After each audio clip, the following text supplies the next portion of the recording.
Today on Locked On Rockies, swept away in Miami yet again. You are Locked On Rockies, your daily Colorado Rockies podcast. Part of the Locked On Podcast Network, your team every day.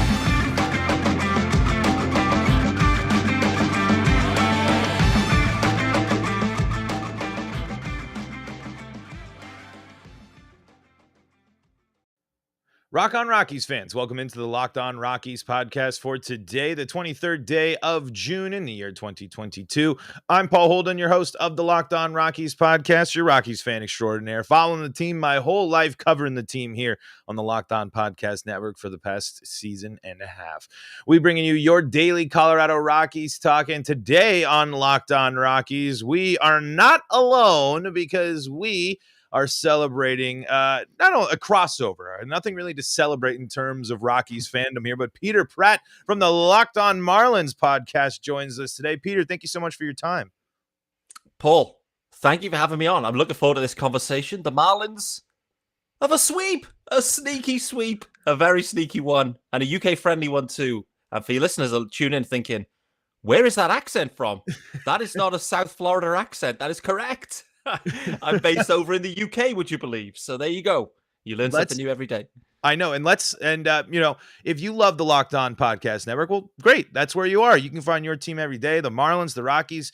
We are your first listen. Find us free and streaming on your favorite streaming platform and help both of us out. Hit subscribe on that YouTube channel. It's a massive, massive help to your favorite Locked On Podcast hope and helps us grow. Peter, before we dive into the game, I do got to ask. I know you've probably answered it a million times, but for us, how the heck are you? I see a friend, because it's cool though, because there is a strong love of not only baseball, but American sports in Europe. And it's really cool to have you hosting the show from the UK. I'm all about it. How did you become a Marlins fan?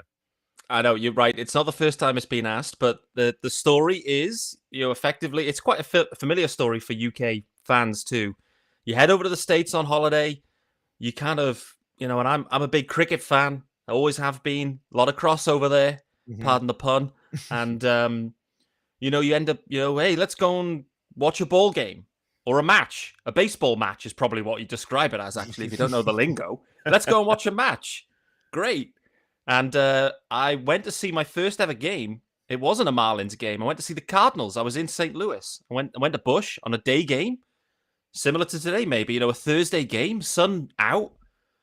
Stadium was packed. This is pre-pandemic as well. I was like, whoa, does nobody work in St. Louis? Like, how is there so many people here? Anyway, it was a wonderful, I absolutely loved it. I didn't know anything that was happening. I'd never been to baseball before, never followed it, but I enjoyed the spectacle.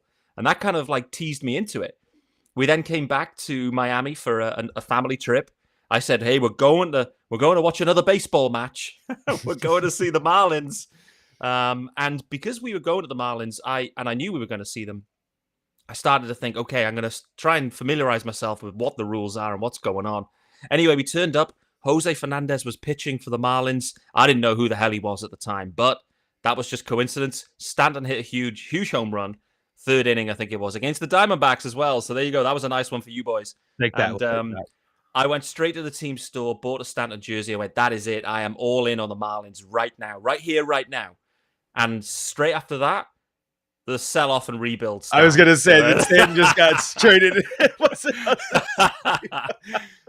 But that's incredible. That was wonderful. That's amazing. And I really love to see it. And then obviously the love of the game has gone into now covering the team. So let's dive into it. The Marlins sweep the Rockies. The Rockies had ample chances in most of those games. The Rockies really easily could have won 2 out of 3 if just the scores or a couple of things go their way. I'm curious, what makes the Marlins so good against the Rockies at home, or such a strong team at home in general? 6 home wins now in a row. You're right. The Marlins have got something cooking at home for sure. And, listen, the Rockies have been great at cause for so long. We've struggled in cause. We did definitely last year. We have already this year. So, it's nice for the Marlins to actually set up a little, home, a nice little base at home where they're performing. And you're right, 6 wins on the spin. Lovely to see. Key bit for the Marlins here, though. 2 of these games, 1-run victories. Mhm. All year long, the Marlins have been dogged by 1-run losses. It's just been pain galore for Marlins fans because, listen, you're at 32 and 36. Positive run differential, if you really buy into that, if that's an indicator. But you got Jazz Chisholm lighting up. Sandy Alcantara, the best pitcher in baseball right now. Pablo Lopez not far behind. Jazz going to be voted in. This team should be better. There's Mhm. 3 dudes in there. This Marlins team should be better, but so many 1-run losses. And it's fundamentally down to the bullpen early in the year. Just, it wasn't, they couldn't work it out. And we've seen in this series, Tanner Scott, he's had a couple of save opportunities. He's got it done. So the Marlins all of a sudden seem to have the 9th inning sorted. You know, it's tough, right? Because we didn't invest in the bullpen. You want to mix and match. And with that, with a bargain basement pen, comes some bargain basement performances at times. And that's really hampered us early in the year. And it's frustrating as Marlins fans because you got Sandy, Pablo, you know, the rotation's sexy, real Oh, sexy, no doubt. And so it's going to be interesting to see where the Marlins go with this because we're at the back end of June. If they're hovering around 500, I'm intrigued to see what they do in July. I really am. Like, are they going to buy? Are they going to mhm. push in and push for that third wildcard spot? I mean, it's a big few weeks here. Wait, what about you? Where's your head at with the Rockies? Obviously 30 and 40 now, so 10 under 500. What's the future looking like for the Rockies in the near term? I'm there's a long division stretch, including a road trip to LA in there. The Mm-hmm. wheels are just about off on this one for the Oh Rockies. I boy. think. Unfortunately, the NL West is too good. The rest of you're losing to bad teams on the road. You know, the Marlins again, I think, are maybe an exception to the rule. A team that is better Mm-hmm. than their record says, but this is a team that's gone into Pittsburgh, into Washington, and struggled. This is a team that has continued to struggle on the road, and this year struggled at home. I mean, they have been swept at home. They've lost a lot at home. The Rockies, unfortunately, just have not been able to get any form of consistency going. They sweep San Diego at home, and they go to Miami, and they get swept after Cleveland just swept them the series before. The Rocky, it's just been sweep, sweep, sweep. And you know what? If it turns into a sweep in LA or a sweep of LA, great. I doubt that's going to happen, but I think the Rockies have significantly underperformed, but you mentioned a bargain bin bullpen, and the Rockies definitely have been that. Some Mm-hmm. of their younger guys haven't turned out. They've had one left-handed pitcher in the bullpen this whole entire season who hasn't been that great. Chris Bryant, the big signing, hasn't shown up or hasn't played at all. But they're getting some performance for some players. But 10 games below 500 in a division where arguably, I mean, it's not going to be too crazy out of my mind to say that the NL West is going to have not only a division representative, but at minimum 1 to 2 wild card slots there. I really, the Giants are in a bit of a tough spell, but until they are dead and gone from the playoff race, I'm not counting them out. And I don't want to get down, but it's again, the Rockies have some interesting pieces they could sell. And I think the Marlins could be interested potentially in a Daniel Bard. I know that you just mentioned that they Mm-hmm. have the ninth inning figured out, but Daniel Bard's been pretty darn good. Not elite, but really had some solid save. Colomé as well has been decent. There's some interesting bullpen. The Rockies have plenty of pieces they definitely could consider moving, but I can't believe that they will because they haven't shown that. They didn't show it last year. They haven't shown it in the past. And it's a team that they're like really believe in the foundation, but it's a team that can't get the big clutch hit at home. And that was the difference maker. I mean, the game one, the 4 errors was frustrating, but the Rockies were in it up until the end. They had the one big inning, the Marlins counter with the big inning, but the Rockies come back. So there is stuff to like about this Rockies team, but Yeah. then games like today happen when they leave what was it, 1.5 million people left on base today. So it's frustrating, but in terms of big picture now, where we're at in the season, 70 games into it, the ship has just about sailed on the 2022 Colorado Rockies, unfortunately, but who knows? I mean, they've been a strong second half team before, but again, you're 10 games below 500. The division lead is well out of the range right now. Mm. What really is your focus as the Rockies right now? Are you going to try to quote unquote contend because you don't like not saying that you're rebuilding or whatever? Or are you going to actually try to take some steps to make your baseball club better? And we'll see. I just don't necessarily know. I wish I could say I was confident in the future, at least of this season. I mean, there's still some interesting pieces, but we will see. And if you want to find an interesting piece of jewelry, well, then why don't you head over to BlueNile.com, where you can celebrate all of life's special moments, from creating the custom engagement ring of their dreams to gifting a classic and timeless jewelry piece, all at prices you won't find at a traditional jeweler. Whether you're ready to pop the question or you're celebrating a milestone moment, find jewelry as unique as your favorite person with the modern convenience of online shopping at BlueNile.com.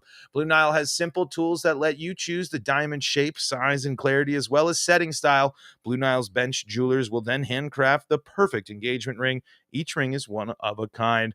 Looking for fine jewelry, but if you're having trouble choosing, that would be exactly the type of situation that I would find myself in. Blue Nile has jewelry experts on hand 24/7, available on the phone or chat to help you find a memorable gift at every budget. Make your moment sparkle with jewelry from BlueNile.com, and Locked On Sports listeners get $50 off purchases of $500 or more.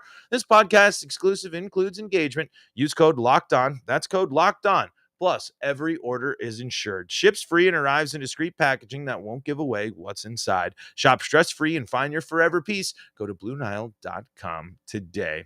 Peter Pratt joins us here. We're doing a little crossover on the Locked On Podcast Network today as the Marlins sweep the Rockies. And one thing that I am very impressed by, and I talked about this whole time, and you touched on it, this rotation is great, is wonderful. Tell me about the rotation. Tell me what is working, and tell me how the Marlins got here.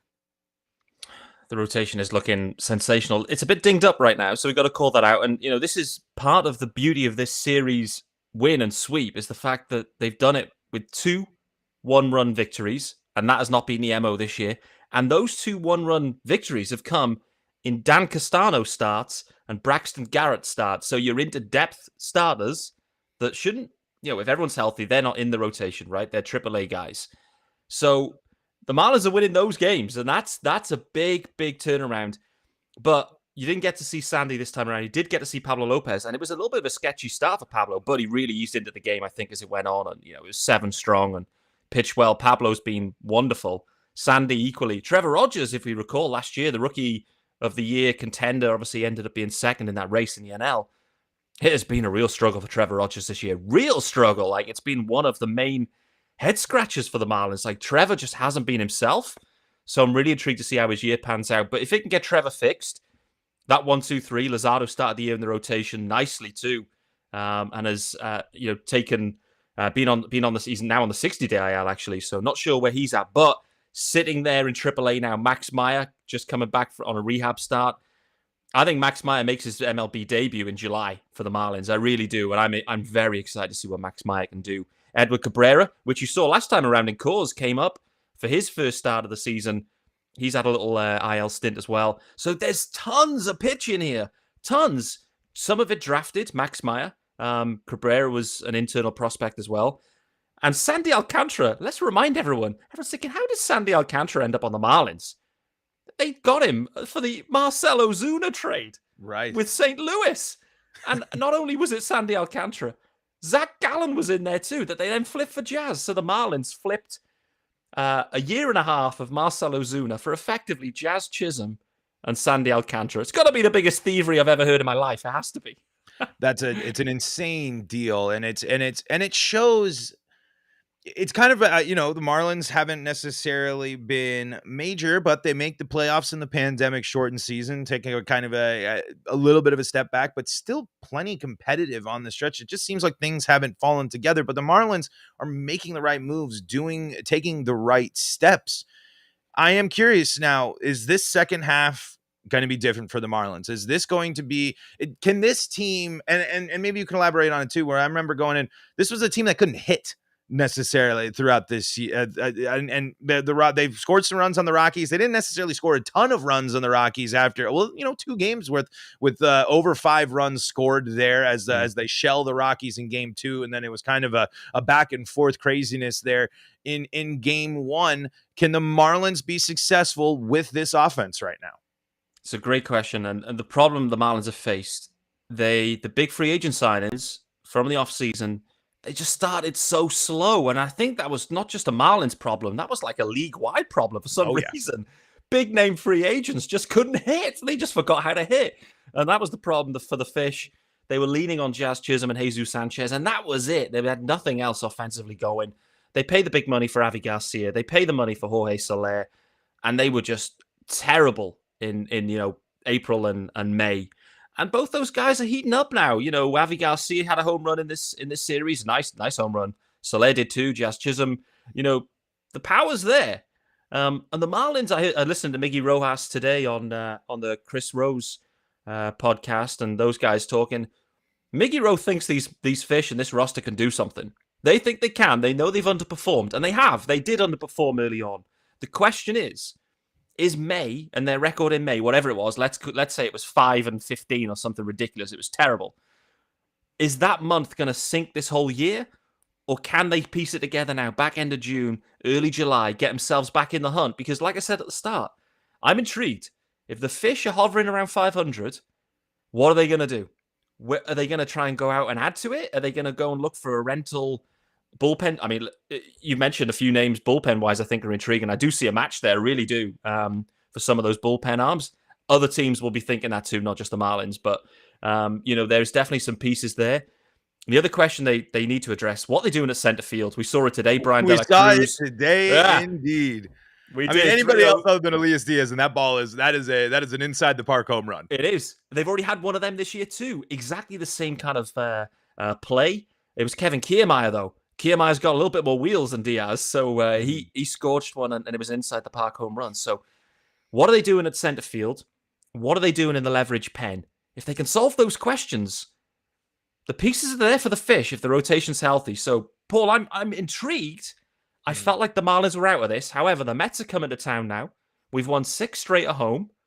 What happens if the Marlins win that series as well? They're hovering back in 500. Like all of a sudden, it's an interesting club right now. Well, and you mentioned it. 500's right there. The big difference right here. The Rockies, every time they've made ground back towards 500, a team that started well above 500, 10 games above 500 at one point this season, they've never had the stretch to get themselves back, but that's what you need to do. The Marlins heading into the, if the Marlins are 3 games above 500 heading into the break, you got to be ecstatic. I mean, that's a team that's clearly working its way back in. It's a team that's moving in the right direction. So, Peter, I am curious, is selling some of that pitching for more than a rental? I'd imagine the Marlins, if they're going to make a move because they love this pitching, it seems they're always making moves for pitching. The things you can always hear about the Marlins is they have arms. Everywhere they have arms, they've anywhere they can pitch. That's for sure. Is it worth dipping into that to try to go out and I don't think a rental is the right move for the Marlins. I don't think they're looking to go out and be like, we need to add one guy for a 6-month stint to push us into this crazy run. I don't know if that's what the Marlins are looking for. Do you think they will dip into some of that pitching depth and try to beef up some offense and say, hey, we're strong at pitching. We're really weak in center field, a very, very important position. Is it worth dipping into those arms? I mean, I'm 99% sure those conversations happened in the offseason. And we go back to the trade deadline last time around. There was a deal on the table between the Marlins and the Angels, Max Meyer for Brandon Marsh, straight up 1-for-1. And the Angels pulled out of that. I think they'll regret that actually in the end, the Angels. But nevertheless, I think if the Marlins are in the hunt, they'll be looking for something similar. They'll be looking for a Zach Gallen, Jazz Chisholm type of deal where they're looking for 1-for-1 impact dude. We're going to give you, whoever it may be, a very near ready or major league ready or already in the majors arm.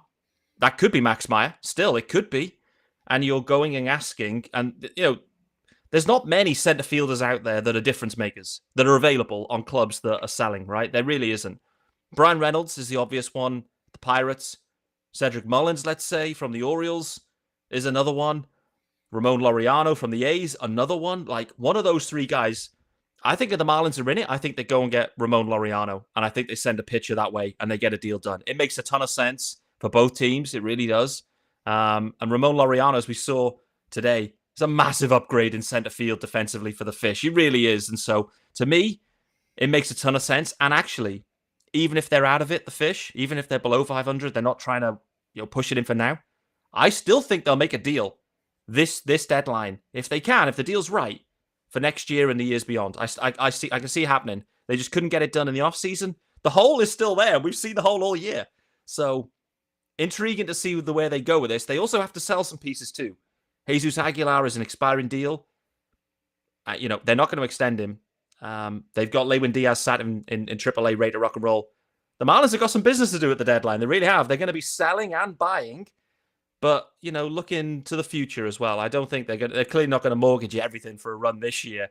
When, like you said, in the West, there's at least two teams. I think three probably making the postseason there, plus the other division winners, and then you've got one other spot against the Braves, the Phils, and the runner-up in the Central, plus then the Marlins as well. Like, that's a crowded third wildcard spot. So take it steady, I think, for the Fish. You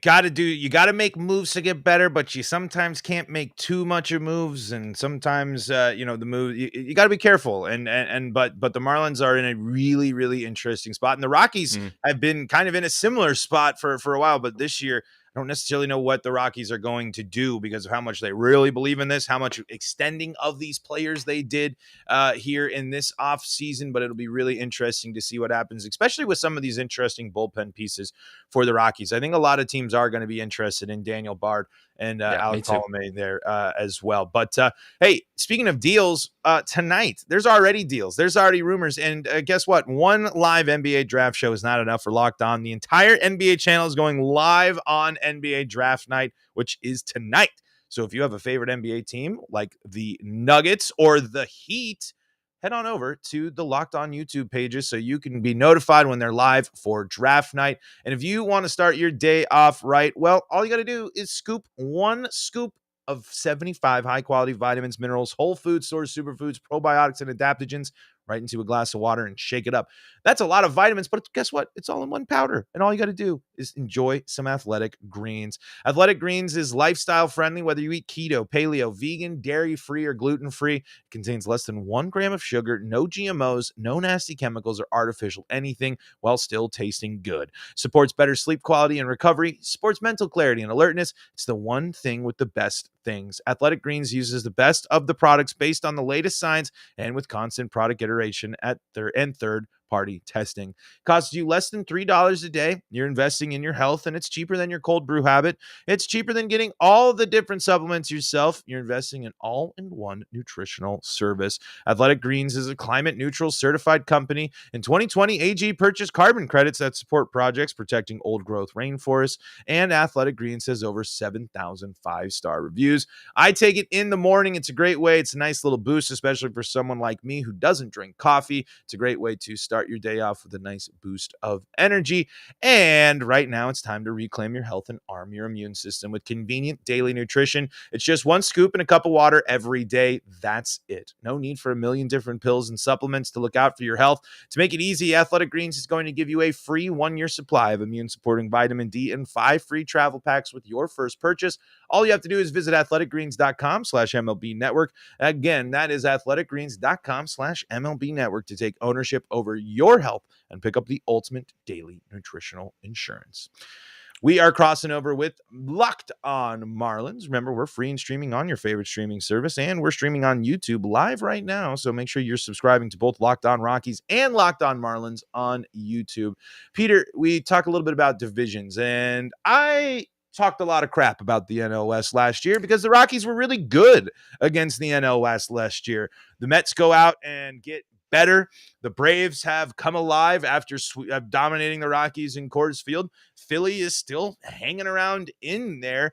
Is the NL West a real deal, one of the best divisions in baseball? You hear some of those names, you know some of the talent on those teams, but I feel like the NL West isn't as talked about as much, and kind of the situation still. Atlanta went on that run, and New York's still sitting pretty up there at the top of the division.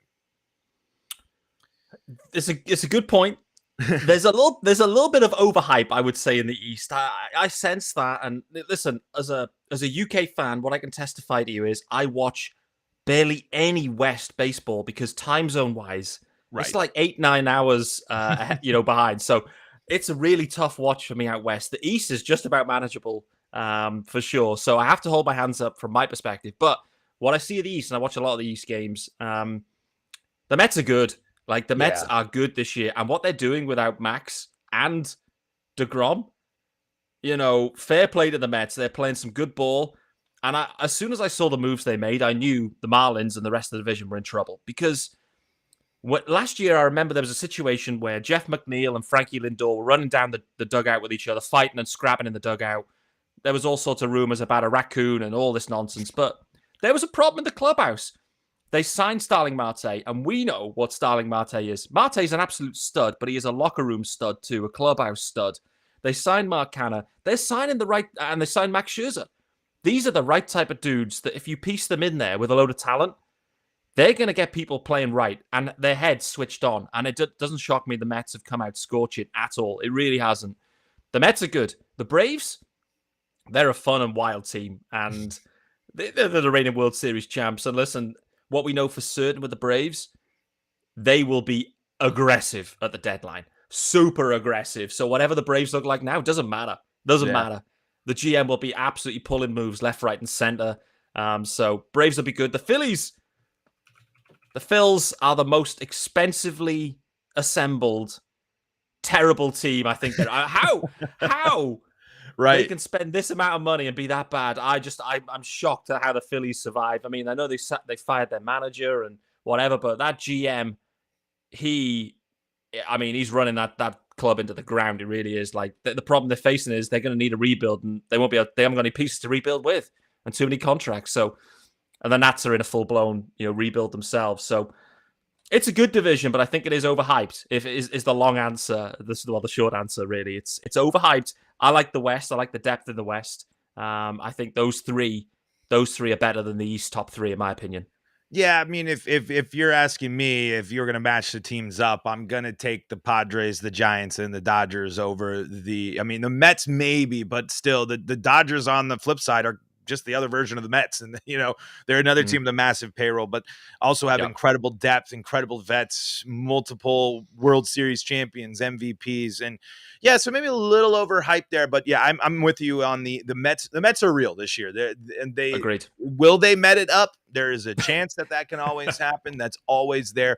But, Philly, it's interesting. I mean, that outfield should be producing more. And I thought the Rockies might have been an interesting fit instead of going for Chris Bryant, maybe because you could have gotten Castellanos and Schwarber, and they could have been interesting pieces for the Rockies there as well. But, Peter, before we wrap things up, you mentioned manager. Is Don Mattingly the one to lead this Marlins team going forward? I feel like he is the name that I've heard back on the hot seat more after Joe Madden was let go and Girardi there in Philly. It seems like Don Mattingly is kind of the next one on the quote unquote hot seat list, but it doesn't seem like it's very hot, especially when his team's moving in the right direction.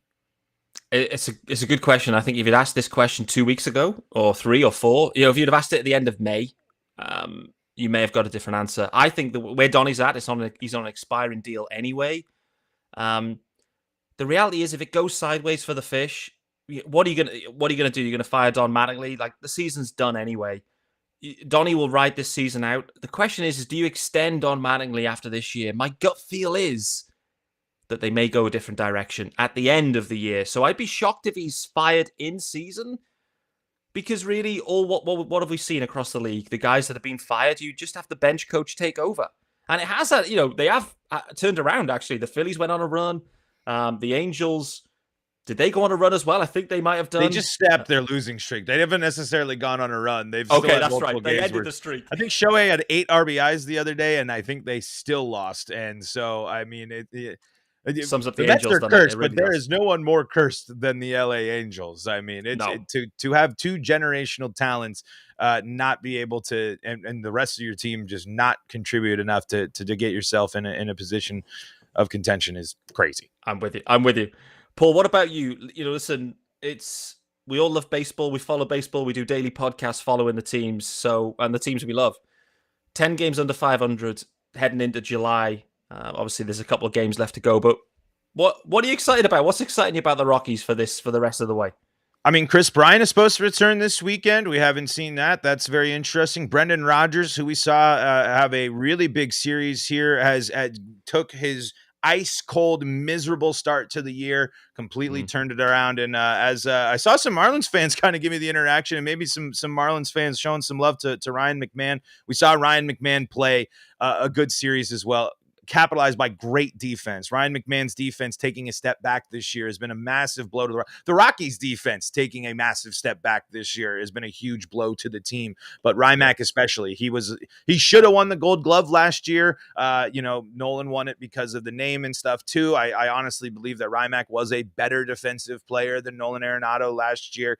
But also going to forever be salty about that name. It's never going to get easier. As Austin Gomber is now in the bullpen. An interesting thing as well. Ryan Feltner got the start over Gomber as he shifted to the pen. So we saw one of our exciting prospects. He didn't do much in this last game, but Montero being called up to the Rockies is interesting. There are things to enjoy. I mean, and there's few places better to go see a game than in Denver in the middle of the summer. But it's another example of, and we talk Mattingly. Is moving on from Bud Black really the move? I don't know if it's moving on from Bud Black, but I would. There's a lot of changes I think need to be. The Rockies need a new approach to hitting.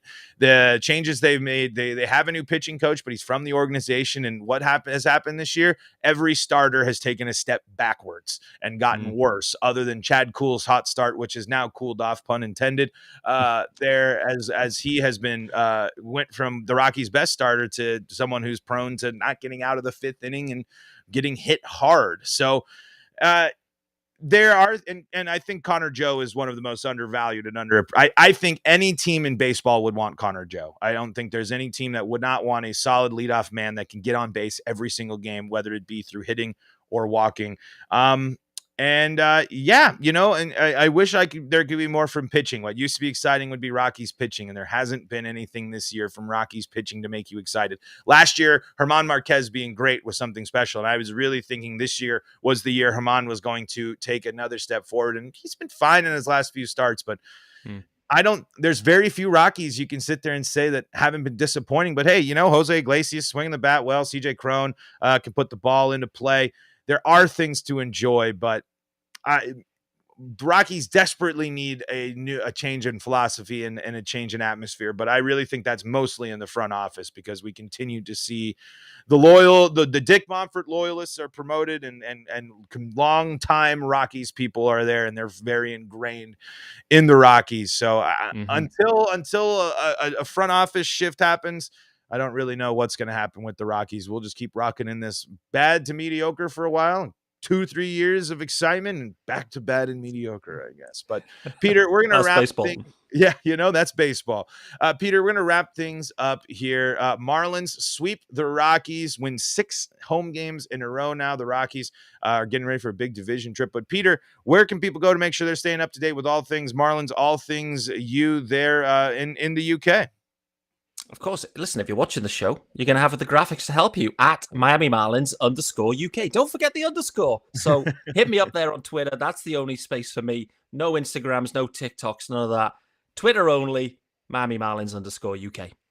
For you Marlins fans, I'm at Paul Holden 33. We're at LO Rockies on Twitter as well, if you want to follow the show there. But folks, thank you again so much for making us your first listen of the day. Reminder, all sorts of great stuff going on the Locked On Podcast Network tonight for the NBA draft, including the NBA mock draft, the live coverage. So much stuff going on you don't want to miss out. There's a podcast for your favorite team on the Locked On Podcast Network, so don't miss out on that. But folks, for Peter Pratt, I'm Paul Holden saying so long from the